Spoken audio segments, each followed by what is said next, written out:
قومیت کا نعرہ اسلام میں جاہلیت کا نعرہ سمجھا جاتا ہے.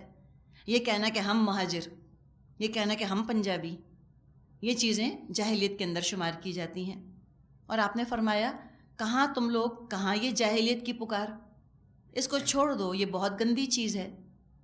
اس پر دونوں طرف سے جو اچھے صالح لوگ تھے انہوں نے آگے بڑھ کر، سمجھدار لوگوں نے معاملے کو رفع دفع کرایا اور سنان نے جہجہ کو معاف کر دیا. گھروں میں بعض دفعہ دیکھیں کیا ہوتا ہے، بچے ہیں، بچے لڑ پڑتے ہیں. اب وہ بچہ جو ہے اس نے اپنی اماں کو پکارا، اس بچے نے اپنی اماں کو پکارا، امائیں آ گئیں، اماؤں نے لڑنا شروع کر دیا، اماؤں نے اپنے اپنے میاں کو پکارا، میاں بھی آ گئے، وہ بھی لڑ پڑے، اور وہ سب لڑ رہے ہیں، جھگڑ رہے ہیں، اور بچے دور کھیل رہے ہیں آپس میں. تو ایک واقعی ہر چیز سے ہم سبق حاصل کر سکتے ہیں. بچوں کی لڑائیوں کو کبھی اتنا سیریسلی نہیں لینا چاہیے. اتنے سنجیدہ ہو جاتے ہیں بعض لوگ اپنے بچے کے اوپر، لڑنے جھگڑنے پر آمادہ ہو جاتے ہیں. تو یہ اممیچورٹی ہے نا، اتنا زیادہ حساس اور اتنا زیادہ سینسیٹیو ہونا اپنے بارے میں مناسب نہیں. بہرحال اس قصے کی جو ہم بات کر رہے ہیں، اس طرح مہاجر اور انصار فوراً ہی اللہ کے فضل سے نبی اکرم صلی اللہ علیہ وسلم کی موجودگی کی وجہ سے سنبھل گئے. ابن ابی کی تو ارمانوں پر اوس پڑ گئی. بہت کچھ اس نے مہاجروں کو برا بھلا کہا اور انصار سے کہا یہ سب کچھ تمہارا ہی کیا دھرا ہے، تم لوگوں نے ان لوگوں کو اپنے ملک میں جگہ دی، ان پر اپنے مال تقسیم کیے، یہاں تک کہ پھل پھول کر یہ ہمارے ہی حریف بن گئے، ہمارے مقابلے کے لیے آ گئے. تو یہاں تو یہ مثال صادقاتی ہے کہ اپنے کتے کو کھلا پلا کر موٹا کر تاکہ تجھ ہی کو پھاڑ کھائے. تم لوگ ان سے اپنا ہاتھ روک لو تو یہ چلتے پھرتے نظر آئیں. اللہ کی قسم مدینے پہنچ کر ہم میں سے جو عزت والا ہے وہ ذلیل کو نکال دے گا. عمر رضی اللہ عنہ کو جب علم ہوا تو نبی اکرم صلی اللہ علیہ وسلم سے کہا کہ اس شخص کی گردن اڑوا دیجیے. آپ نے فرمایا ایسا نہ کرو، لوگ کہیں گے محمد اپنے ساتھیوں کو خود قتل کر رہے ہیں.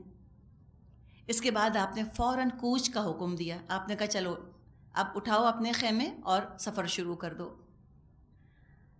حالانکہ یہ بات معمول کے خلاف تھی. عرب کا موسم بہت گرم موسم ہوتا ہے، وہاں دن میں سفر کیا نہیں جاتا، رات جب ذرا ٹھنڈک ہوتی ہے تو سفر کرتے ہیں. لیکن اس قدر جب مزاج بگڑنے لگ گئے اور گرما گرمی ہونے لگ گئی تو آپ نے کہا چلو اٹھو سفر شروع کرو. اور مسلسل 30 گھنٹے تک بغیر رکے سفر جاری رکھا آپ نے. یہ بات بھی بالکل معمول کے خلاف تھی، لیکن کیا ہوا نتیجہ کہ لوگ تھک کر چور ہو گئے. جب ان کو رکنے کو کہا گیا، پڑاؤ ڈالتے ہی وہ تھک کر سو گئے اور مریسی کا واقعہ ٹھنڈا پڑ گیا. عائشہ رضی اللہ عنہا پر تہمت لگانے میں بھی عبداللہ بن ابی رئیس المنافقین پیش تھا. ایک دفعہ اسلام لانے سے پہلے نبی اکرم صلی اللہ علیہ وسلم اپنی سواری پر سعد بن عبادہ رضی اللہ عنہ کی عیادت کے لیے جا رہے تھے. راستے میں عبداللہ بن ابی ملا، اپنی مجلس جما کر بیٹھا ہوا تھا. کہنے لگا نبی اکرم صلی اللہ علیہ وسلم سے ہم پر غبار مت اڑاؤ اپنے جانور کے ذریعے. آپ تھوڑی دیر وہاں رکے، اہل مجلس میں جو لوگ اور موجود تھے ان کو آپ نے قرآن کی آیات سنائیں. عبداللہ بن ابی کہنے لگا آپ اپنے گھر میں بیٹھیے، ہماری مجلس میں قرآن سنا کر ہم کو تنگ مت کیجیے. جب مسلمانوں نے بدر کی جنگ جیتی اور حالات کا رخ پلٹنا شروع ہوا، حالات کا رخ بدلنا شروع ہوا، تو یہ بدلتے حالات کو دیکھ کر مسلمان ہو گیا، اس نے کلمہ پڑھ لیا. لیکن چونکہ اس کو اپنا فائدہ مسلمان ہونے میں نظر آ رہا تھا تو اس نے کلمہ پڑھ لیا، لیکن دل سے تو اسلام کا دشمن ہی رہا. اسی نے بنو نذیر کو بھڑکایا، اسی نے بنو قینقاع کو بھڑکایا. اسلام کے دوستوں سے یہ دشمنی رکھتا تھا اور اسلام کے دشمنوں سے اس کو دوستی تھی. احد میں بھی عین وقت پر دھوکہ دے گیا تھا یہ. احد کے بعد جب پہلا جمعہ آیا تو یہ تقریر کرنے کھڑا ہوا. یہ عبداللہ بن ابی کا طریقہ تھا. نبی اکرم صلی اللہ علیہ وسلم جب خطبہ دینے کے لیے تشریف لانے والے ہوتے تھے، اس سے پہلے منبر پر چڑھ کر کھڑا ہو جاتا تھا اور لوگوں سے کہتا تھا لوگوں ان کی باتیں غور سے سنو، یہ اللہ کے رسول ہیں، ان کی مدد کرو، ان کو قوت پہنچاؤ، ان کی بات سنو، ان کی بات مانو۔ کیوں کرتا تھا؟ اپنی اہمیت جتلانے کے لیے کہ میں کچھ کم اہم نہیں ہوں۔ جب احد کے بعد پہلا جمعہ آیا، پھر اس نے یہی کام کرنا چاہا، تقریر کرنے کھڑا ہوا۔ لوگوں نے اس کا دامن کھینچ کر اس کو بٹھا دیا اور کہا کہ تم یہ باتیں کرنے کے اہل نہیں ہو۔ تو بے عزتی آپ دیکھیں کتنی ہوئی نا۔ جو باتیں اپنی زبان سے کہہ رہا تھا اس کا عمل تو اس پہ نہ تھا، دل گواہی اس کا نہ دیتا تھا۔ اور یہی منافق کا مسئلہ ہوتا ہے، قول اور فعل کا تضاد، شدت کا تضاد۔ جیسے کہ ہم کہتے ہیں کہ بغل میں چھری اور منہ پہ رام رام۔ اوپر سے تو بہت ہی اچھے بنتے ہیں، بڑے میٹھے بنتے ہیں، بڑے چرب زبان، دعوے اور وعدے کرنے والے، اندر خبث بھرا ہوا، زہر بھرا ہوا، نفرت بھری ہوئی اسلام کی۔ اور یہ ان کا طرز عمل ان کو منافق بنا دیتا ہے، اور نام ہی سورت کا سورت المنافقون ہے۔ تو یہ جو تھوڑی سی باتیں ہم نے اس وقت ڈسکس کی، اس سے انشاءاللہ تعالی مضامین کا ربط سمجھنے میں آپ کو بہت آسانی ہو جائے گی، آیات آسانی سے آپ کو سمجھ آتی چلی جائیں گی۔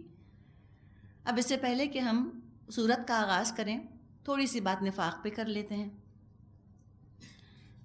جو لفظ منافق ہے یہ مجاہد کے وزن پر ہے، اسم الفاعل ہے۔ منافق کون ہے؟ نفاق رکھنے والا۔ نفاق کا مادہ نون فا قاف ہے۔ نفقن سرنگ کو کہا جاتا ہے۔ یہ پرانے قلعوں میں بچ نکلنے کا خفیہ راستہ بنایا جاتا تھا، ٹنلز بنائے جاتے تھے انڈر گراؤنڈ، کہ اگر قلعے کے اندر دشمن داخل ہو جائے تو بادشاہ اور اس کے مصاحب، اس کے ساتھی اس ٹنل سے گزر کے اپنی جان بچا لیں اور باہر نکل جائیں۔ تو اس سرنگ کو نفقن کہتے ہیں۔ نافقہ کہا جاتا ہے گوہ کے بل کو۔ گوہ ایک جانور ہوتا ہے چھپکلی جیسا بڑا سا، جو کہ انڈر گراؤنڈ ڈگ کر کے اپنا گھر بناتا ہے۔ تو گوہ کا جو بل ہوتا ہے اس کے گھر کے بھی دو منہ ہوتے ہیں، سمجھے دو انٹرنسز یا دو ایگزٹس ہوتے ہیں۔ مقصد یہ ہوتا ہے کہ اگر ایک طرف سے کوئی شکاری کتا وغیرہ داخل ہو تو گوہ دوسرے دروازے سے نکل کر بھاگ جائے، خطرہ ایک طرف سے آئے یہ دوسرے دروازے سے بھاگ کر اپنی جان بچا لے۔ تو یہ الفاظ اس سینس میں عربوں کے ہاں مستعمل تھا۔ اسلام نے اس کو ایک ٹرم بنا دیا، نفاق، دوغلا پن، ٹو فیسڈ پرسن۔ منافق دو منہ رکھنے والا انسان، ذو الوجہین، دو چہروں والا۔ اس دو چہروں کو تصور میں لے کر آئیں کہ آگے بھی ایک چہرہ اور پیچھے بھی ایک چہرہ، کتنا خوفناک تصور آتا ہے نا۔ ایک شکل، اس پہ مسکراہٹ، اور اندر کیا؟ نفرت، غصہ، عداوت بھری ہوئی۔ سورہ بقرہ جو کہ سورہ فاتحہ کے بعد پہلی سورت آتی ہے، وہاں سے اس رویے کا ذکر ہمیں ملتا ہے، منافقوں کے رویے کا۔ فرق یہ ہے کہ شروع میں سورہ بقرہ میں لفظ منافق آیا نہیں ہے، خالی اس کے سمٹمز بتائے گئے ہیں وہاں پر۔ اللہ تعالیٰ نے فرمایا ہے سورہ بقرہ میں کہ کچھ لوگوں کا طریقہ کیا ہوتا ہے، وَإِذَا لَقُوا الَّذِينَ آمَنُوا قَالُوا آمَنَّا، جب ایمان والوں سے ملتے ہیں تو کہتے ہیں ہم بھی ایمان لائے۔ وَإِذَا خَلَوْا إِلَىٰ شَيَاطِينِهِمْ قَالُوا إِنَّا مَعَكُمْ، اور جب اپنے شیطانوں سے ملتے ہیں کہتے ہیں ہم تو تمہارے ساتھ ہیں۔ إِنَّمَا نَحْنُ مُسْتَهْزِئُونَ، مسلمانوں کے ساتھ تو ایسے ہی ہم مذاق کر رہے ہیں، استہزاء کر رہے ہیں۔ تو جو منافق ہے اس کو یوں سمجھ لیں اچھی طرح سے کہ منافق صرف اسلام کا منافق نہیں ہوتا، وہ کفر کا بھی منافق ہوتا ہے۔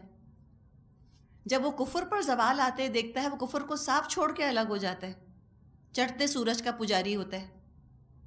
تو یہ کفر کے بھی منافق، اسلام کے بھی منافق، دھوبی کا کتا، نہ گھر کا نہ گھاٹ کا، یہ ان کا حال تھا۔ بچ بچ کر چلنے والے، تماشائیوں کی طرح ہوتے ہیں، فینس پر بیٹھے تماشا دیکھتے ہیں، اسپیکٹیٹر، کہ جیت اگر ہو جائے تو میدان میں بھاگے چلے آئیں اور شکست ہو جائے چپکے سے کھسک جائیں۔ سورہ حج میں بھی اللہ تعالیٰ نے ایک طرز عمل کی نشاندہی فرمائی ہے، فرمایا ہے وَمِنَ النَّاسِ مَن يَعْبُدُ اللَّهَ عَلَىٰ حَرْفٍ، انسانوں میں کچھ ایسے بھی ہوتے ہیں جو کنارے کنارے رہ کر بس اللہ کی بندگی کرنا چاہتے ہیں۔ فَإِنْ أَصَابَهُ خَيْرٌ اطْمَأَنَّ بِهِ، اگر تو کوئی خیر ان کو مل جائے بہت خوش ہو جاتے ہیں. وَإِنْ أَصَابَتْهُ فِتْنَةٌ انقلب عَلَى وَجْهِهِ، اگر کوئی فتنہ ان پر آ جائے اوندھے منہ الٹ جاتے ہیں، پلٹ جاتے ہیں.